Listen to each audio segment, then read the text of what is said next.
Quando você não entende um texto da Bíblia, você fica estudando e orando, estudando e orando, estudando e orando. Você vai chegar num momento em que vai dar um clique na sua mente, assim, ó. Dá um clique, um estalo na sua mente e a coisa se abre. E você enxerga o que você não estava enxergando. Isso aconteceu comigo, isso acontece com as pessoas. Quando eu comecei a escrever os livros do Apocalipse, irmãos, foram vários anos, muitos anos escrevendo. Capítulo 1, verso 1, capítulo 1, verso 2, capítulo 1, verso 3, verso por verso, verso por verso. E a minha preocupação era o capítulo 17, porque eu não entendi o capítulo 17. Não o começo do capítulo 17. O começo do capítulo 17 é muito simples, irmão. Até o verso 7 tudo é simples, o capítulo 17. Mas quando chegava no verso 8, a minha cabeça dava um nó. No verso 8, verso 9, verso 10. Eu dizia: Senhor, eu não entendo isso aqui. E ele me dizia: você não entende esse verso, mas você está escrevendo o capítulo 1, você não está no 17 ainda. Não é desculpa para você não fazer o que você já sabe que deve fazer, você usar como desculpa uma coisa que você ainda não entendeu. Você não entendeu aquilo, mas isso aqui você entendeu, então pratique.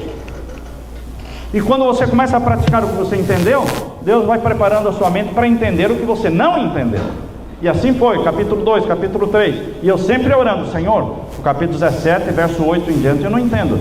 Continue, Samuel, continue. E foi anos, irmãos. Até que chegou uma noite que eu terminei de escrever o capítulo 17, verso 1, verso 2, cheguei no verso 7.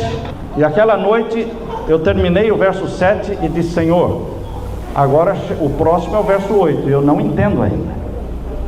Fui dormir, acordei de madrugada, e então, quando eu abri a Bíblia, no capítulo 17, verso 8, no dia seguinte, e eu comecei a ler o verso 8, e a besta que viste foi e já não é, e há de subir do abismo. Este é Satanás. A besta do abismo é Satanás. E irá à perdição, Satanás, e os que habitam na terra, cujos nomes não estão escritos no livro da vida desde a fundação do mundo. Eu disse: eu parece que já li esse verso antes, em outro lugar. Parece que eu já li esse verso em outro lugar. Voltei para capítulo 13 e o verso 8, e li o verso 8 do capítulo 13: e adoraram-na todos os que habitam na terra, sobre a terra, esses cujos nomes não estão escritos no livro da vida do Cordeiro desde a fundação do mundo. João copiou aqui o capítulo 17, verso 8. Ele copiou essa última parte do verso 8, ele copiou do capítulo 13, verso 8. Mas aqui no capítulo 13, verso 8, está falando da besta que subiu do mar, poder papal. E aqui no capítulo 17, no começo do verso 8, está falando da besta que subiu do abismo. Mas no final do verso 8, é uma cópia do verso 8 do capítulo 13, que fala da besta que subiu do mar. Então aqui são duas bestas. Queridos, deu um estalo na minha mente assim, e eu comecei a sorrir, a rir. Falar: Senhor, como é que eu não percebia isso antes? São duas bestas. É a besta que subiu do abismo, que é o dragão, que tem 7 cabeças e 10 chifres. E a besta que subiu do mar, que também tem 7 cabeças e 10 chifres. A que carrega tem 7 cabeças e 10 chifres, e a que está sendo carregada também tem 7 cabeças e 10 chifres. Só que aqui ela está sendo chamada de prostituta. Mas a prostituta daqui é a mesma besta que subiu do mar, do capítulo 13. E o Senhor colocou as duas no verso 8. Mas primeiro apareceu a besta que subiu do abismo. Então o verso 9 começa falando da besta que subiu do abismo, igual o verso 8. Começa falando de uma para depois falar da outra. A que fala primeiro é qual? a besta que subiu do abismo. A que fala em segundo lugar é a besta que subiu do mar. Essa é a sequência do verso 8. Esse é um mistério, irmãos. Por isso o verso 7, Deus disse: eu vou te falar agora, João, um mistério. Estão vendo o verso 7? Vejam o verso 7. E o anjo me disse: por que te admiras? Eu te direi o mistério da mulher. Eu vou te contar o mistério dessa prostituta. Ela é a besta que subiu do mar. Ela tem 7 cabeças e 10 chifres e o diabo.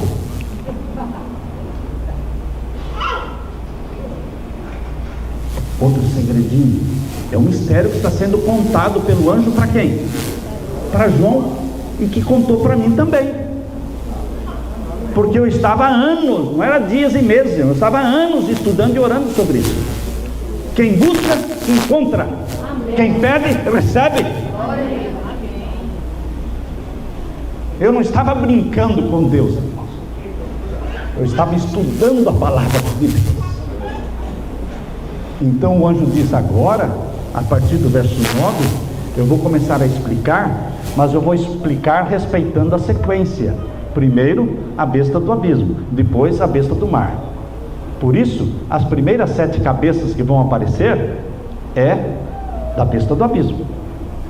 E depois, as próximas 7 cabeças é da besta do mar. Então, presta atenção, verso 9, aqui há sentido, tem sabedoria. As 7 cabeças, 7 cabeças do dragão, são 7 montes. 7 montes de Roma, irmãos. Só tem uma cidade no mundo que é chamada cidade dos 7 montes. Isso eu já sabia. Isso a própria Bíblia Católica Jerusalém, lá no rodapé, explica, diz, os 7 montes que estão aí são os montes de Roma. A própria Igreja Católica diz que os 7 montes aqui são os 7 montes de Roma, irmão. Mas esses 7 montes de Roma estão sendo representados pelas 7 cabeças do dragão, não do papado. Não do papado. As 7 cabeças do dragão, que está carregando o papado, carregando a prostituta, representam os 7 montes. Na sequência agora, o verso 10 não vai falar do dragão, irmãos. Vai falar da besta que subiu do mar. É a sequência, é um mistério. E são também 7 reis. Então as 7 cabeças do dragão representam geograficamente a sede de Roma, a cidade dos 7 montes. E as 7 cabeças da besta que subiu do mar representam os reis que se assentam nesta sede. Reis de Roma. Não são da China, não, irmão. São reis de Roma. Porque o assunto aqui é Roma. Babilônia. Aqui não diz no verso 5, irmão. No verso 5 não diz: e na sua testa estava escrito o nome mistério, a grande Babilônia. Babilônia é um código que deve ser entendido por Roma. Se não tivesse sido escrito em código, o livro do Apocalipse não existiria hoje para você estudar, já teria sido destruído. Por isso foi escrito em código. Quando você lê Babilônia, entenda como sendo Roma. E tem gente que diz que não é Roma no capítulo 17, irmão. Mas que pode não ser Roma, se Babilônia é Roma. E as 7 cabeças do dragão indicam 7 montes de Roma. E as 7 cabeças da besta que subiu do mar indicam os 7 reis de Roma. É o contexto, tudo é Roma, irmãos. Está mostrando o mistério da grande Babilônia. É mistério, não é brincadeira não, irmãos. Não é a pessoa brincar de estudar a Bíblia, é estudar com jejum e oração, e disposto a pregar e colocar a cabeça para a guilhotina, irmãos. Porque quando você entende e prega, você coloca a sua cabeça na guilhotina. E Deus não dá entendimento para quem não está disposto a morrer por uma verdade que ele acredita. Deus só dá entendimento para quem estiver disposto a morrer por aquilo. Tem um preço, irmão. Conhecer a profecia custa alto. Custou para Jeremias, custou para Isaías, custou para Ellen White, custa para qualquer um. Não é só para mim não, para qualquer um que quiser entender e pregar, tem um risco, tem um alto preço. Por isso, queridos, eu não tenho dúvida de que aqui está falando dos 7 montes de Roma e de 7 reis de Roma. A partir de quando? A partir de quando? O final do verso 8, irmãos, diz: admirarão a besta que era. Quando é que a besta que subiu do mar, o papado, existiu e cumpriu o seu papel com soberania, com supremacia, durante a Idade Média, 1260 anos. E a besta era 1260 anos. Os reis da terra dependiam do Papa para serem coroados, irmãos. Ele coroava quem ele queria. Até que chegou um baixinho invocado, chamado Napoleão Bonaparte, e tomou a coroa da mão do Papa e disse: não precisa não, eu mesmo que coroa. E ele mesmo colocou a coroa na cabeça dele. E foi esse Napoleão Bonaparte que mandou prender quem? O Papa. 1798. Então, ali acabou o período em que a besta que subiu do mar, o papado, era. E agora vem a outra frase, irmãos: já não é. De 1798 até 1929 foi um período em que não foi rei. O Papa não era rei, não. O Papa era só um líder religioso. Mas agora, no finalzinho do verso 8, diz: mas que virá. O papado voltou a ser rei em 1929. Voltou a ser rei. Então, queridos, agora de 1929 para frente, o Estado do Vaticano é um Estado, e o líder que está ali chama-se rei. Ele é um rei, homenageado como rei. E dizem, a profecia diz que são 7 reis.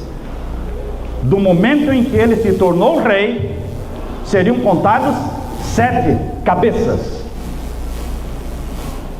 Papa Pio XI, primeira. Papa Pio XII, segunda. João 23, terceira. Certo? Pio XI, Pio XII, João 23. A quarta seria o quê? Papa Paulo VI. E a quinta seria João Paulo I. E a sexta seria João Paulo II, que durou 26 para 27 anos. E então a sétima foi Bento XVI, que durou um pouco de tempo e não morreu. Renunciou e convidou outro para vir com ele. Vem cá. Agora o negócio está difícil. Nós precisamos ser 2 aqui. São 2 copilotos, porque agora o negócio, o vendaval é grande. Essa última fase, irmãos, do papado é complexa, porque é para acabar com o protestantismo, é para criar a nova ordem mundial, é para impor o decreto dominical. Por isso precisa de 2 copilotos ali. E se não forem 3, irmãos, porque se o Papa Francisco também renunciar, vocês vão ver 3 papas lá. Por que tanta gente, tanto papa? Porque agora o negócio é guerra. Agora é decreto de morte.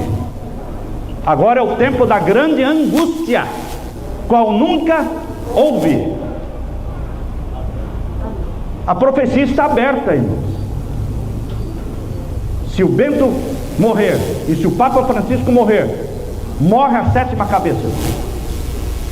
Mas enquanto um dos dois estiver vivo, a 7ª cabeça está viva. E se o Papa Francisco renunciar, entra outro na 7ª cabeça ainda. Ela só acaba quando os 2 morrerem. A profecia está aberta, irmãos. E a gente tem que, em vez de ficar falando é ou não é, a gente tem que ficar orando. Orando e falando: ora vem, Senhor. Ora vem, Senhor. Venha logo, Senhor. Tem gente que está orando para que demore. Não, mais 5 papas, mais 10. Irmãos, você ama Jesus e quer ir para o céu, ou você está feliz nessa terra? Não é nada de marcar data, irmãos. mas é dizer: cedo virá o meu Senhor. E só depois, irmãos, só depois que o decreto dominical sair, então vai aparecer na terra Satanás personificando Cristo. Após o fechamento da porta da graça, irmãos, é Satanás que vai estar na terra personificando Cristo, dizendo: eu sou o Cristo. Ele vai descartar o papado. Por isso a profecia diz que o papado vai ser morto, queimado, e vão comer a sua carne, porque agora é o anticristo, é ele, Satanás, andando na terra dizendo: eu sou o Cristo. Ele não precisa mais do papado. Satanás usa e depois mata. Usou Judas e matou. Ele descarta, ele não é amigo de ninguém. Mas você e eu, meu querido irmão, somos vitoriosos, diz o capítulo 17, e eu quero terminar com isso, irmãos. Capítulo 17, verso 14. Capítulo 17, verso 14, quero terminar com esse verso. Estes combaterão contra o Cordeiro, e o Cordeiro os vencerá. Quando é que o Cordeiro perdeu, irmãos? Nunca. Combater contra o Cordeiro é um fracasso, porque ele não perde nunca. Ele é o vitorioso. E quando é que você vai ser fracassado? Só se você abandonar o Cordeiro, meu irmão. Você só será um fracassado, um derrotado, se você abandonar o Cordeiro. Porque se você estiver escondido no Cordeiro, abrigado debaixo das asas da rocha eterna, nosso abrigo, você nunca será um fracassado. Porque a vitória do Cordeiro é sua, é minha. Por isso diz aqui: estes combaterão contra o Cordeiro, e o Cordeiro os vencerá, porque é o Senhor dos senhores e o Rei dos reis. E agora eu gosto desta última frase do verso 14, irmãos. Leiam comigo: vencerão com o Cordeiro os chamados eleitos e fiéis. Quem são os chamados eleitos e fiéis? Você escolhe ser deles ou não, irmão. Você escolhe ser daqueles de Daniel 12, os entendidos, que entendem a profecia, ou daqueles que preferem viver como se não estivéssemos ainda às portas, ouvindo os passos de um Deus que está voltando. Os eleitos e fiéis podemos ser nós. Eu escolhi ser eleito e fiel. Não é Deus que escolhe você ser eleito e fiel, você se escolhe. Entende? Você se escolhe. Jesus já morreu por você, mas você que escolhe abraçar Jesus. Eu termino dizendo que João, o discípulo amado, irmãos, é chamado de o discípulo amado. Mas ninguém chamava João de discípulo amado, não. Era ele que chamava ele mesmo de discípulo amado. Vocês sabiam disso? Leiam o Evangelho de João. É João que está escrevendo. E ele diz: e aquele outro discípulo, não é? O discípulo amado. Ele mesmo falando dele. E o outro que é o discípulo amado. Não era Jesus que falava na hora de dormir, assim, quando estavam dormindo debaixo das árvores? Não era Jesus que dizia: João, vem cá, deita aqui do meu lado, coloca. Não, Jesus não falava isso. Seria uma discriminação, irmão. Era João que se escolhia, irmãos. Era João que dizia: onde é que está Jesus deitado? Ali. Então, Pedro, sai daí, dá um ladinho aí, Pedro, tá? Dá um espaço. Poxa vida, tem tanto espaço. Sim, mas eu quero ficar pertinho de Jesus. Tá bom, então deita aí. Deitava a cabeça no peito de Jesus. É o único, irmão. Mas ele escolheu fazer isso. Por isso ele disse: eu vou ser o discípulo amado. Você pode escolher, meu irmão, ser eleito e fiel. Você pode escolher ser santo do Altíssimo. É uma escolha sua. Ó, Jesus, escreve aqui na minha testa: santidade ao Senhor. É uma escolha, é uma súplica. Você pede, você clama, você chora por isso. Eu não quero dinheiro, eu não quero riqueza, eu não quero nada, irmão. Eu quero a tua santidade. Escreve aqui: santidade ao Senhor. Eu quero ser o discípulo amado de Itabuna. Eu quero ser o discípulo amado da minha igreja. Ó, quando Jesus voltar, Ele vai olhar para você nos olhos e falar: eu te conheço. Finalmente agora nós estamos aqui juntos.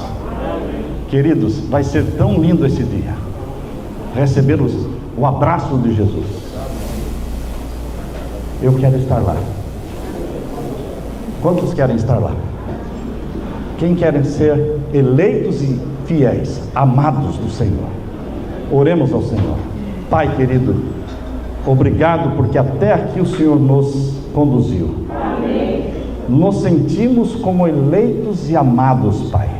Amém. Não nos sentimos nem um pouco complexados, discriminados, não nos sentimos nem um pouco abandonados ou órfãos. Não, Senhor, nós nos sentimos privilegiados, entendidos, eleitos e fiéis e amados, porque em nome de Jesus escolhemos Jesus e queremos viver ou morrer por Jesus, Senhor. O Senhor é que sabe, se quiser que vivamos, viveremos por Jesus, se quiser que morramos, morreremos por Jesus, mas estaremos sempre com Jesus. Volte logo nos buscar e anota no livro da vida a decisão feita, as mãos levantadas para a glória do teu nome, em nome de Jesus. Amém, Senhor. Amém, Senhor.